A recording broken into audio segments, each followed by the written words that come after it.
A gentleman from Texas, Mr. Gohmert. Thank you, Mr. Chairman, and we appreciate the witnesses being here. We certainly do.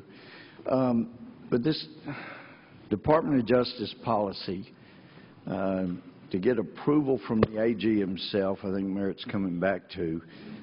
Professor, you had said the AG policy protects not only the reporter but also the government. And I keep coming back to, so who's protecting the people? I mean, the people are the ones that are supposed to be protected. How about who's protecting the soldiers? Okay, we got a DOJ policy that protects the AG. We got one, it also protects the reporter. Who's protecting the Navy SEALs? Who's protecting the one that gave us the information that got bin Laden? I mean, who is protecting those who are helping us? And I'm not getting the impression that we have anybody doing that right now.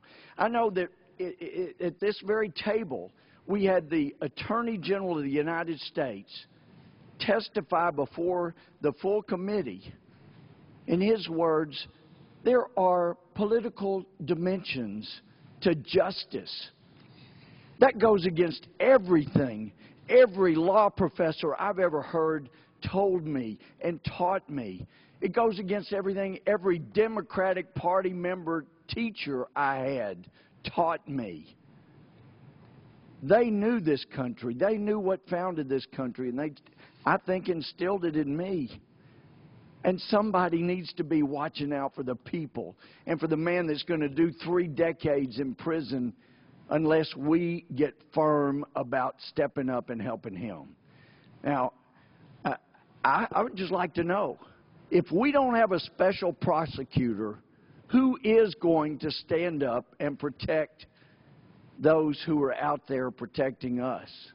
And as you're thinking about that, let me just tell you, a father of one of SEAL Team 6 members told me that after, and we don't have to wonder too far how SEAL Team 6 got disclosed, when we saw the vice president on TV saying something like, well, how about that SEAL Team 6? Aren't they great? Yeah, let's hear for them.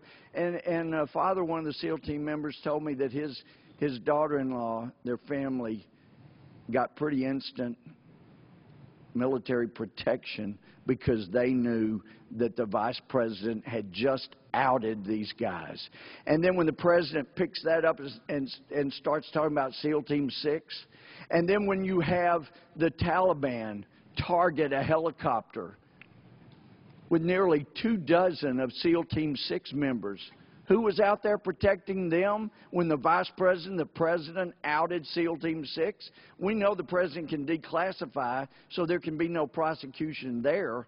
But how about in these other cases? Is there anybody else that you could propose that would actually be looking not out for the government, not out for the reporter, but for the people, for those who are trying to protect us, other than a special prosecutor? I'd really like to hear who it is. Well, Congressman, I think those are excellent points, and that explains why DOJ created this regulation in the first place. Let's go back to first principles. DOJ recognized that sometimes there can be an appearance of impropriety or a conflict of interest where the Attorney General and others in the presidential line of command are responsible for investigating. Well, let me set this straight, because you left this.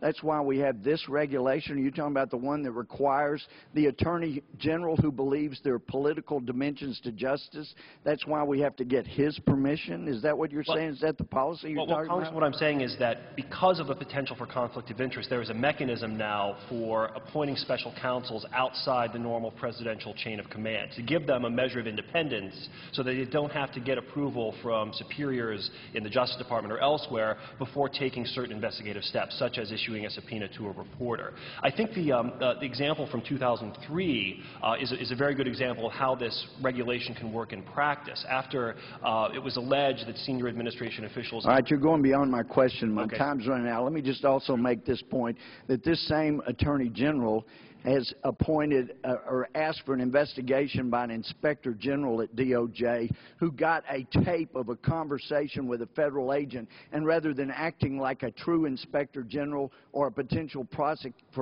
prosecution down the road, she turns it over to the federal agent. You better listen to this before I ask you questions.